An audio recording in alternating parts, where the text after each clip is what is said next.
The first time my son said it, I barely heard him. We were standing in line at the grocery store in a quiet suburb outside Denver, the kind of place where neighbors waved from their driveways and kids rode bikes until the streetlights came on. My 6-year-old son, Ethan, tugged lightly on my sleeve, his small fingers gripping the fabric of my jacket. I leaned down slightly, distracted by the cashier scanning items. "What was that, buddy?" I asked. Ethan's eyes shifted toward the glass doors of the store. A man stood outside. He was leaning casually against the brick wall, hands in his pockets, watching people walk by. He looked ordinary, maybe mid-30s, brown jacket, baseball cap. Nothing about him screamed danger. Ethan leaned closer and whispered again. "He's harmless." I frowned slightly. "What do you mean?" I asked. Ethan shrugged the way kids do when they don't have the words to explain something in their head. "I just know," he said quietly. At the time, I assumed he meant the man looked friendly. Kids say weird things sometimes. They notice random details adults ignore. I glanced toward the door again. The man looked up. For a split second, our eyes met. He smiled politely. I nodded back, the automatic courtesy of strangers in small American towns. Then the cashier said, "That'll be $64.82. And just like that, the moment passed. Or at least, I thought it had. Looking back now, that moment feels like the first crack in a dam.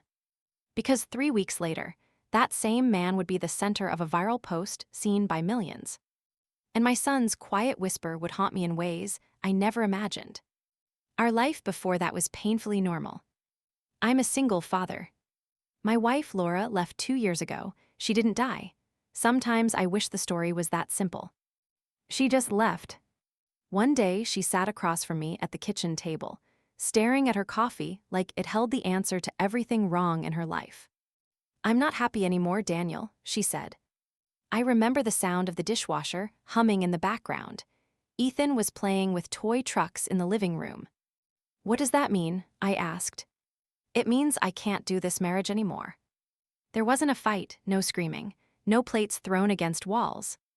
Just quiet devastation. 3 months later, she moved to California with a man she met at work.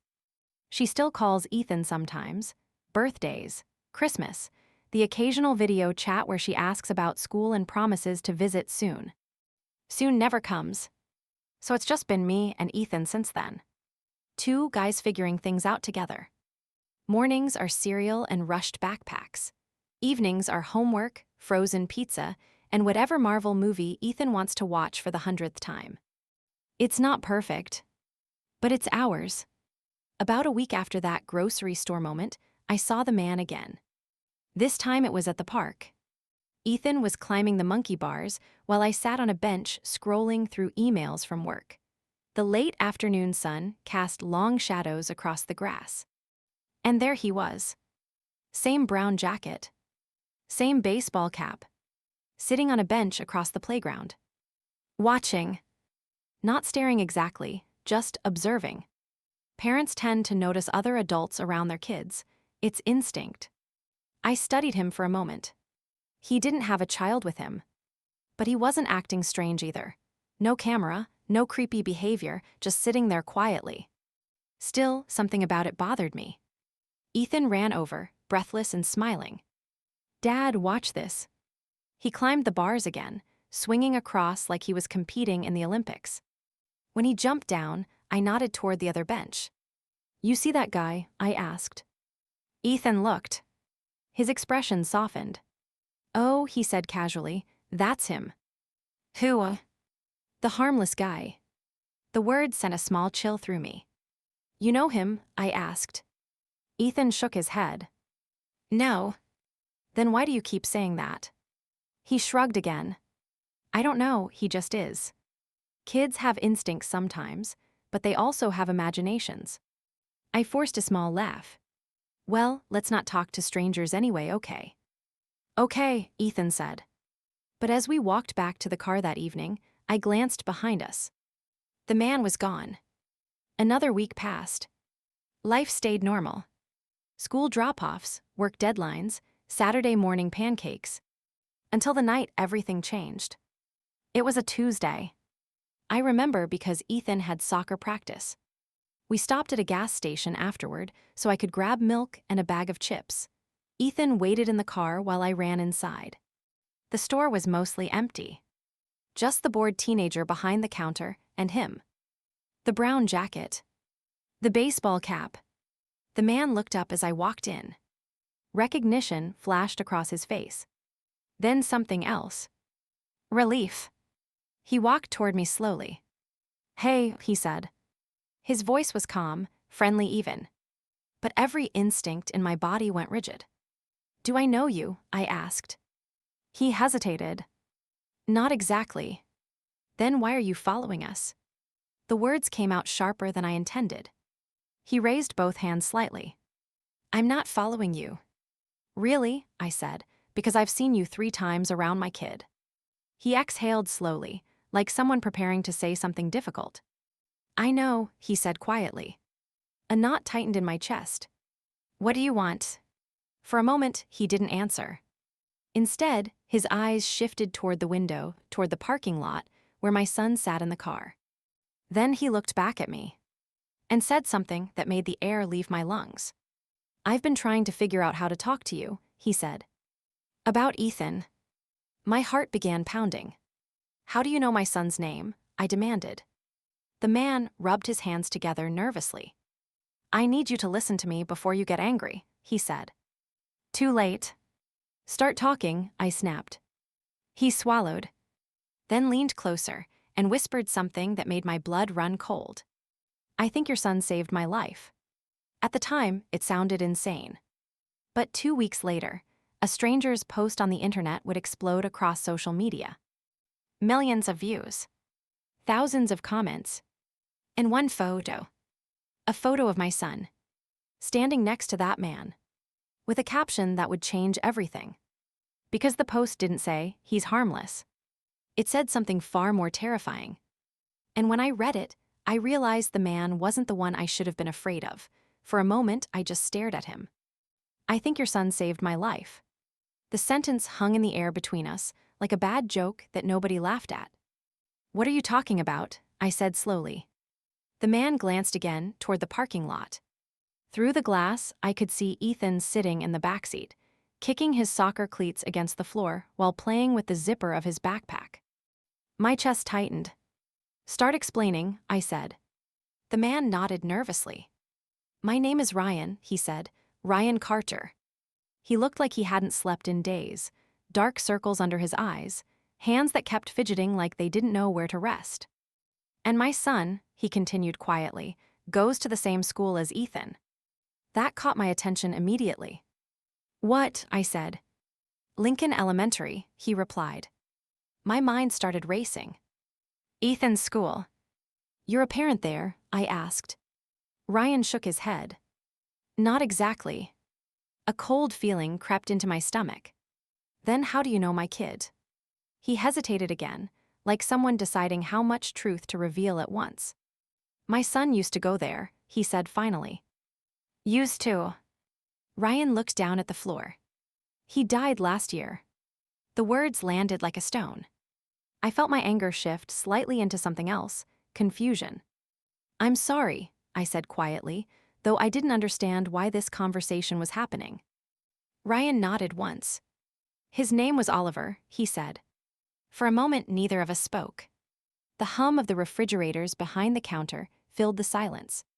Then Ryan said something that made the hair on the back of my neck rise. "Oliver was 6, he said. "Same age as Ethan." I swallowed. "What does that have to do with my son?" Ryan looked up. "Everything." My patience was wearing thin. "Look," I said firmly, "I don't know what you think is going on, but if you've been watching my kid—" "I wasn't watching him," Ryan interrupted quickly. He took a breath. "I was watching the man who was watching him." That stopped me. "What?" Ryan leaned closer, lowering his voice. "You remember the grocery store," he said.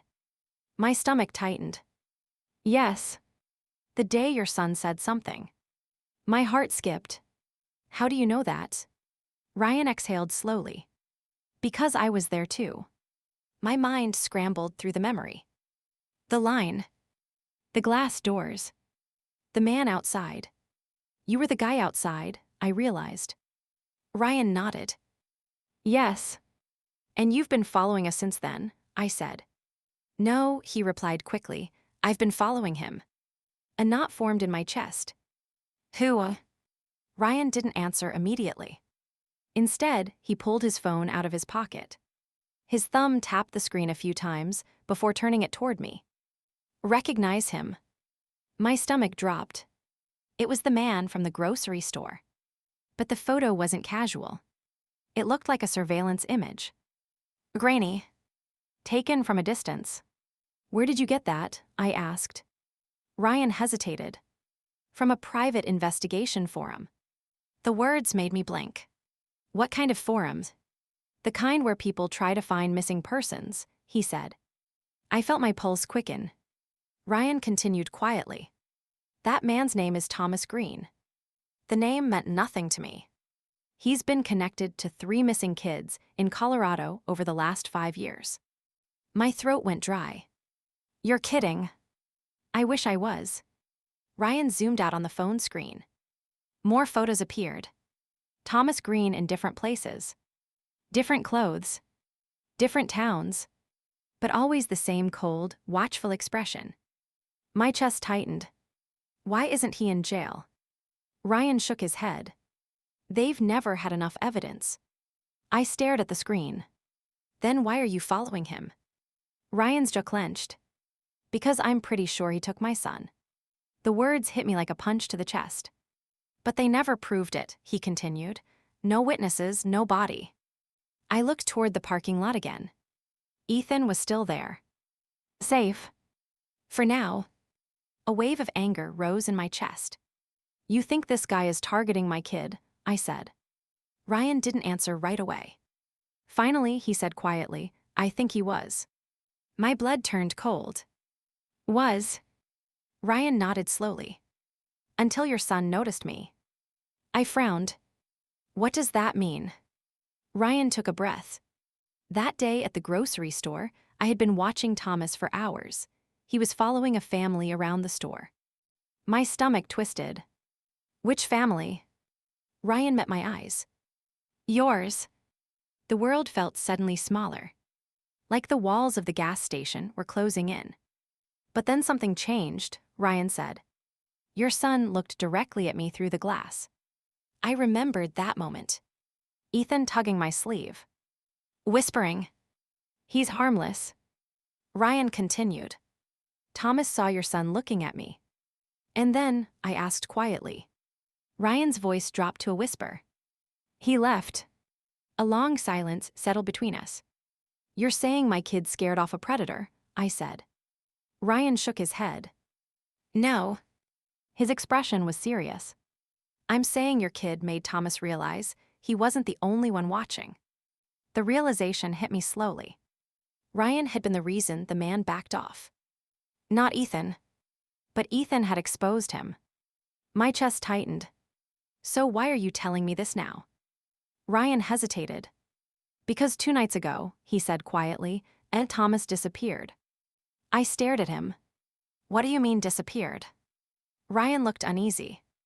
I lost him. The words made my stomach twist. And tonight, he continued, I saw your car at the gas station. My pulse began to pound again. And, I asked. Ryan swallowed. And then, I saw something that scared the hell out of me. My voice dropped. What? Ryan leaned closer. His eyes filled with dread. Thomas was in the parking lot. My heart slammed against my ribs. What? Ryan nodded toward the window. I saw him walking between the cars.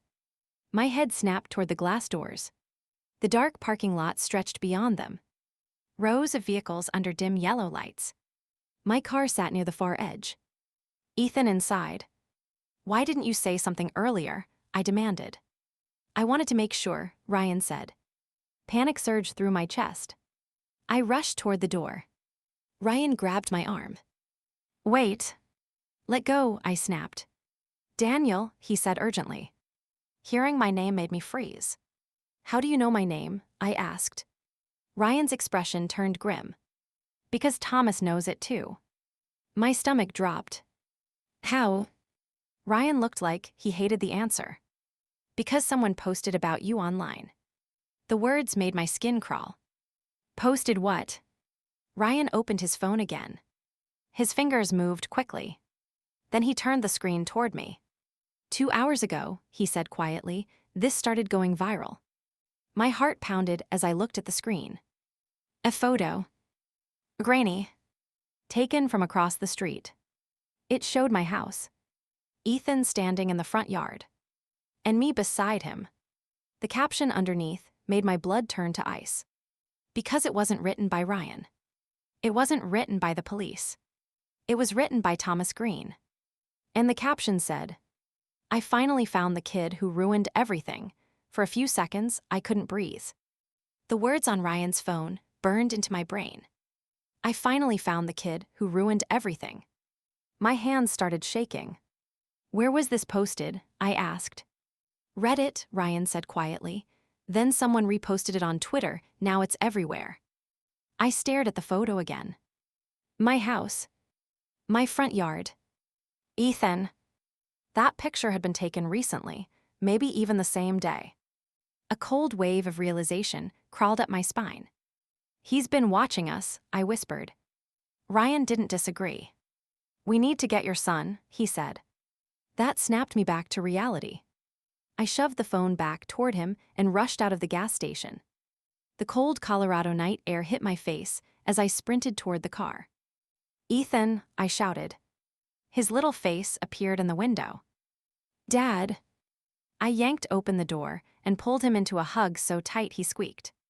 Whoa, he said, what's wrong? Ryan came jogging across the parking lot behind me.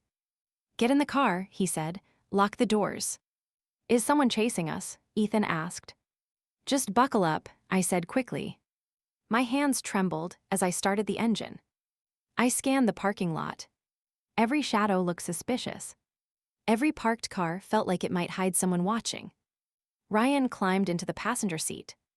You should call the police, he said. I will, I replied, already dialing. But when the operator answered, something about the situation felt impossible to explain. 911, what's your emergency? I hesitated. How do you say a suspected child predator posted your kid online?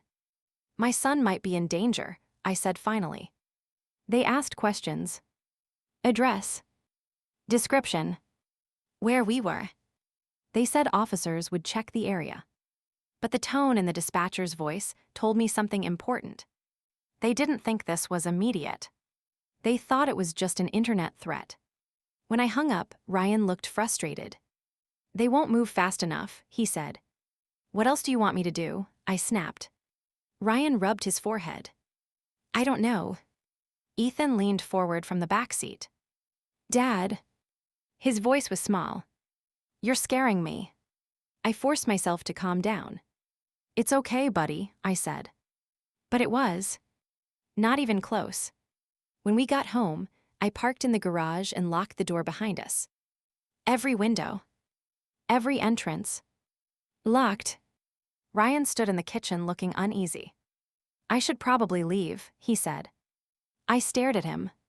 You think I'm letting you disappear after telling me my kid's being hunted? I'm not the problem, he replied. Then help me understand what is. Ryan sighed and sat down at the table. Thomas Green has a pattern, he said. What pattern? He stalks families for weeks. My stomach twisted. Learning routines, Ryan continued. School times, parks, grocery stores. Ethan quietly climbed onto the couch with his tablet, but I noticed he wasn't really playing. He was listening. Ryan lowered his voice. Then he waits for the moment the kid is alone. A cold sweat broke across my back. But Ethan's never alone, I said quickly. Not completely, Ryan replied. Soccer practice. School recess. Walking from the car. All the tiny moments parents don't think about. The thought made my chest tighten. But something changed this time, Ryan continued. What? You. Me. Ryan nodded. You noticed him.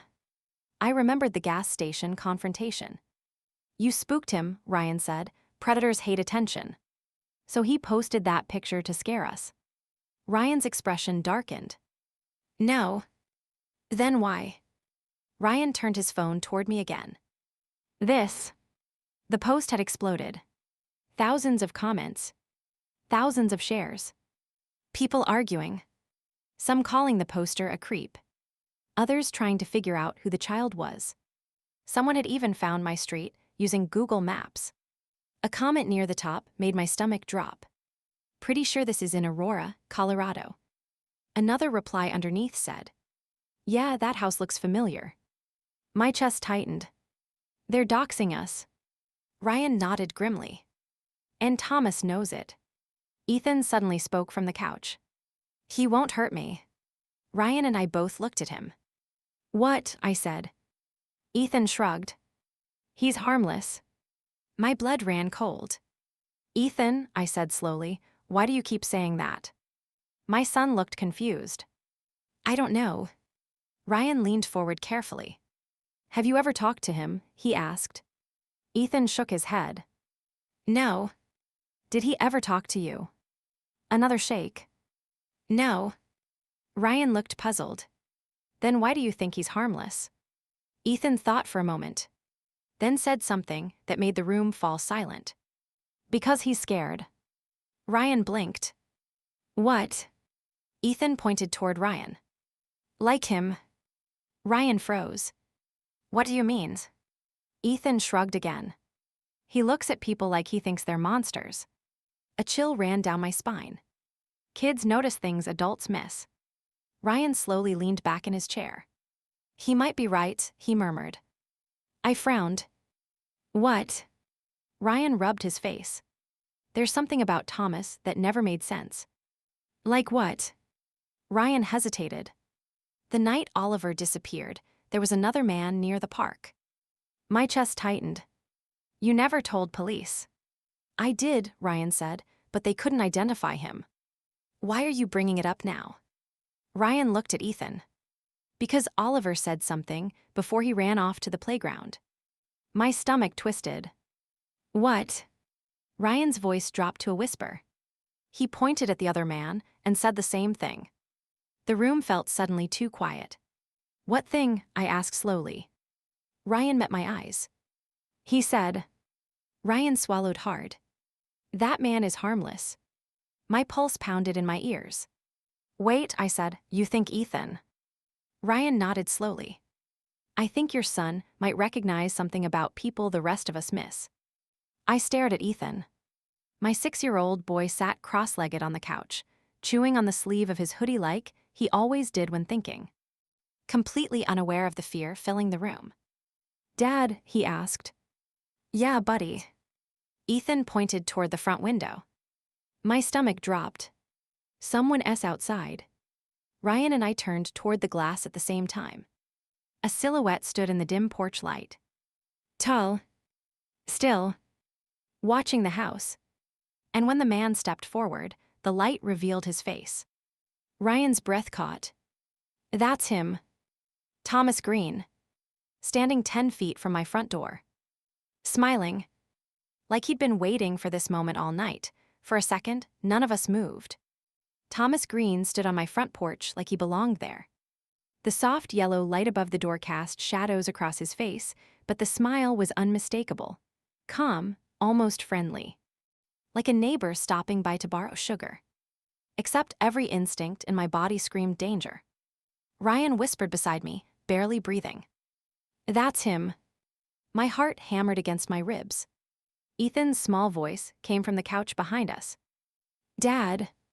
I didn't take my eyes off the door. Stay right there, buddy. The doorbell rang.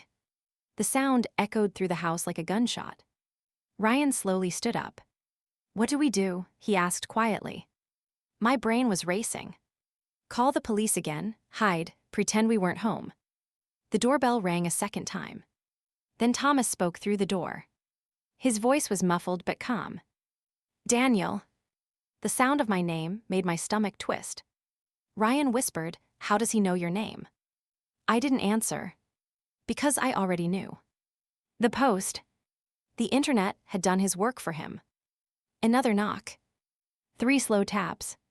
Then Thomas spoke again. I know you're in there. Ethan moved closer to me, gripping the back of my shirt. Dad, who is that? Ryan whispered urgently, don't open the door. But Thomas kept talking. I'm not here to hurt anyone. I felt a strange mix of anger and fear rising in my chest. You expect us to believe that, I shouted through the door. There was a pause. Then Thomas chuckled softly. I figured you'd say that. Ryan leaned closer to me. He's trying to keep you talking, he whispered. Why? Ryan's answer came quietly. So he can see inside. I quickly stepped away from the window beside the door. Another knock. This time harder. Daniel, Thomas said, we should talk. My patience snapped. Get off my property before I call the police. Thomas sighed on the other side of the door. I already know you called them. Ryan and I exchanged a look. How? I whispered. Ryan's face went pale. The scanner apps. Of course. People listen to police radio all the time. Another silence settled. Then Thomas said something unexpected. I'm actually here to thank your son. My blood went cold. Ryan whispered, don't respond. But Ethan stepped closer. Why? The word slipped out before I could stop him. Thomas immediately replied. Because he saved me. Ryan clenched his fists. He's twisting the story, he whispered. But Ethan spoke again. You're the scared man. Ryan and I both froze. Thomas went silent outside. For several seconds, there was no sound. Then he said quietly, You're a smart kid. My chest tightened. Ethan stopped talking to him. But my son's eyes were locked on the door. He didn't take that boy, Ethan said softly. Ryan's head snapped toward him. What did you say? Ethan looked confused by our reactions. He didn't take the boy, he repeated.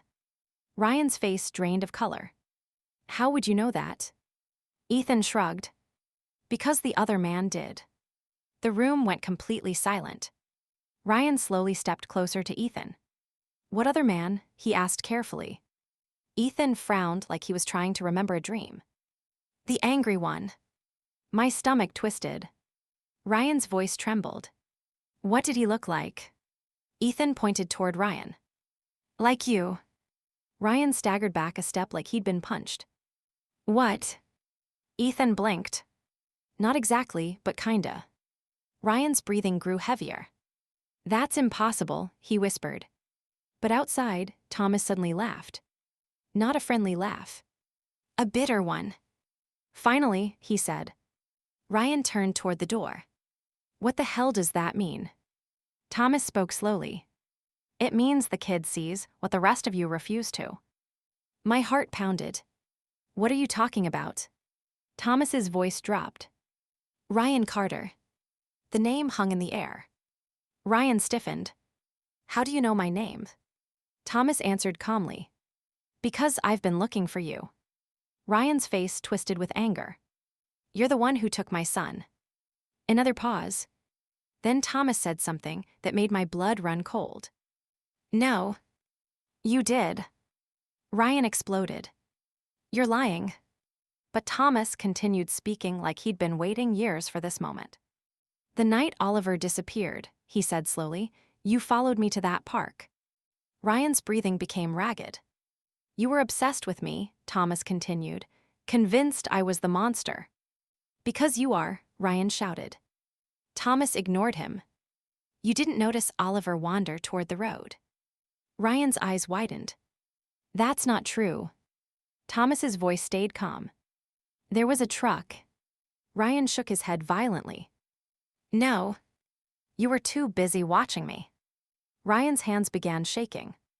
That's not what happened. But Thomas delivered the final blow. The police never found Oliver because the river carried him 3 miles downstream.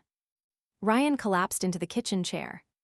His face looked like someone had ripped his world apart. That's not real, he whispered. I felt sick. What proof do you have? I asked. Thomas didn't hesitate. Check the viral post again. My hands trembled as I grabbed Ryan's phone from the table. I opened the post. Thousands more comments. But one new update had been added.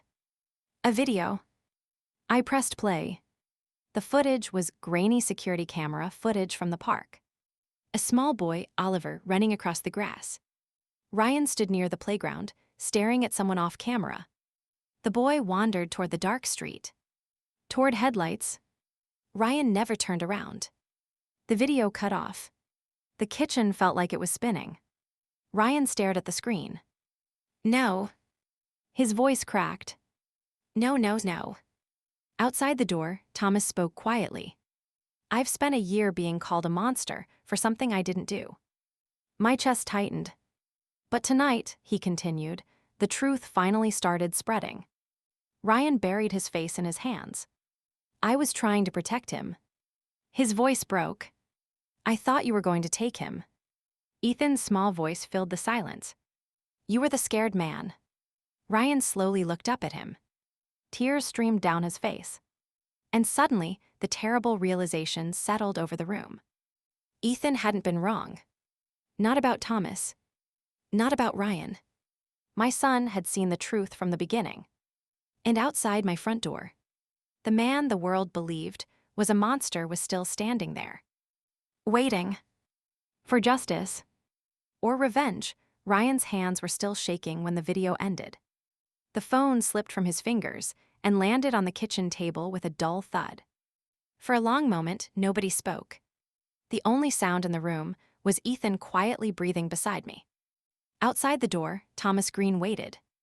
Ryan finally lifted his head. His eyes were red and unfocused, like someone waking from a nightmare they couldn't escape. That video, he whispered. I swallowed. You were watching him. Ryan shook his head slowly.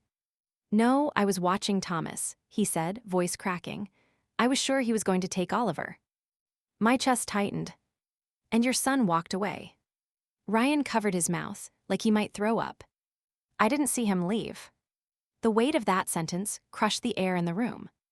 Outside, Thomas spoke again. I tried to tell the police that night, he said calmly through the door. But by the time anyone listened, the story had already spread. Ryan looked like he might collapse. You're lying, he whispered weakly. But even he didn't sound convinced anymore. I turned toward the door. Why are you here? I asked. Thomas didn't answer immediately. When he did, his voice carried something heavy. I wanted him to see the truth. Ryan laughed bitterly. You ruined my life. Thomas replied quietly. You ruined your son, S. The words hit like a hammer. Ryan flinched. Ethan tugged my sleeve gently. Dad. Yeah, buddy. Why is everyone so sad? I struggled to find words. Before I could answer, sirens cut through the night. Red and blue lights flashed through the living room window. Police. Thomas must have heard them too, because he spoke one last time. I'm not running. I walked to the door slowly. Ryan looked up in panic. What are you doing? I hesitated. Every instinct screamed not to open that door. But something about the situation had changed. The monster we thought was outside might not be the monster after all. And the man sitting at my kitchen table might not be the victim he believed himself to be. I unlocked the door. Ryan stood up suddenly. Daniel, don't. Too late. I opened it. Thomas Green stood on the porch exactly where he had been before. Tall. Still. But now the flashing police lights painted his face red and blue. Up close, he didn't look like a predator. He looked tired. Like a man who had been fighting the world for a long time. We stared at each other for a moment. Then he looked past me, toward Ethan. His voice softened. You're the kid. Ethan stepped slightly forward behind me. You're the scared man. Thomas gave a sad smile. Yeah, he said quietly. I guess I was. Police officers rushed up the walkway. Step away from the house, one shouted. Thomas raised his hands calmly. I'm not resisting. Two officers grabbed him and began cuffing his wrists. Ryan suddenly rushed forward. "Wait," he shouted. The officers turned. "You know this man?" one asked. Ryan's face was pale, eyes hollow. He looked at Thomas, then at Ethan, then at the phone, still playing the video on the table. Finally, he whispered something I never expected to hear. "It wasn't him." The officer frowned. "What?" Ryan's voice broke. "It wasn't him." The officer looked confused. "Sir, this man has been identified in multiple reports involving." "They were wrong," Ryan interrupted. The words sounded like they were tearing him apart. "I was wrong." The officer glanced between them. Thomas said nothing. He just watched Ryan quietly. Ryan finally met his eyes. "I destroyed your life," he said. Thomas shrugged slightly. "The internet did most of the work." Ryan shook his head. "No, I did." Silence settled over the porch. Finally, one of the officers spoke. "We'll sort this out at the station." They led Thomas toward the patrol car. Before getting inside, Thomas turned once more. Not toward Ryan. Toward Ethan. "You saw it before anyone else," he said softly. Ethan tilted his head. "Because you're not scary." Thomas smiled faintly. "No," he said. "I was just angry." Then he climbed into the back seat. The door slammed shut. The patrol car drove away. Ryan stood in the driveway long after the lights disappeared. He looked smaller somehow, like the weight of the truth had physically crushed him. Finally, he turned to me. "I need to go to the police," he said. I nodded slowly. "I think you do." Ryan looked at Ethan one last time. "I'm sorry," he whispered. Then he walked down the street alone. 3 days later, the internet exploded again. But this time, the story was different. Someone reposted the full footage from the park. People started digging deeper. News channels picked it up. The headline read, "Viral child predator, accusation collapses after new evidence emerges." The man the internet had hunted for a year was innocent. And the father who chased him had been chasing the wrong monster.